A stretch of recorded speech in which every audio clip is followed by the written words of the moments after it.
Yes, I think the funding problem is the one thing. The other thing is they very often do not have much control over things. Whereas large businesses, we've seen them like Sasol, have started generating their own power from natural gas. Or one sees other ways out of it. For example, the mines are notified a long time ahead when their things are going to happen. Whereas the constant changes of schedules in many municipalities that affect small businesses means that they don't get a warning either. And the other impact, I think, on small businesses is that they are much more closer to the edge.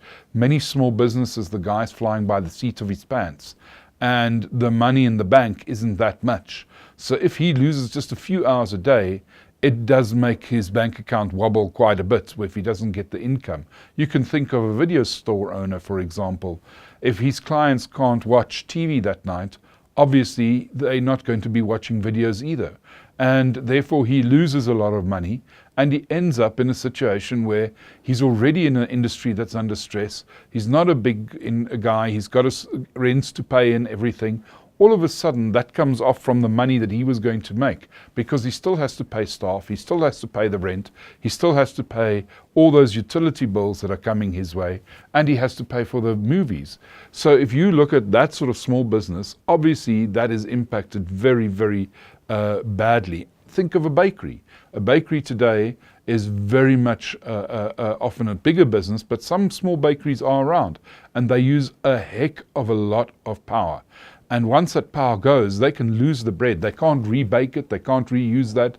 And all of a sudden, he has to go and buy the same ingredients again and start from scratch. And by now, his employees, because of the amount of bread he has, they also want their overtime. Those are the sort of things that start affecting smaller businesses. And again, he doesn't have the money in the bank to pay everybody perhaps overtime unless he takes from his own salary. We only have two data sets that give us an idea of confidences in the business community. And the one is the Business Confidence Index that is produced by Rand Merchant Bank. And that is certainly in the second quarter of this year went down and is below a neutral figure. So it is in a negative territory. And the same for consumer confidence. And why I'm bringing consumer confidence in that is that most small businesses actually interface more with consumers than they interface with other businesses. And it's there where the pawpaw hits the fan, so to speak. So those two indices give us a very good idea that the small business guys are under stress. If you look at another index that is ABSA's SMME index, you can see that the smallest guy, the guy at the street, he's still there. Let's call it the real informal trader.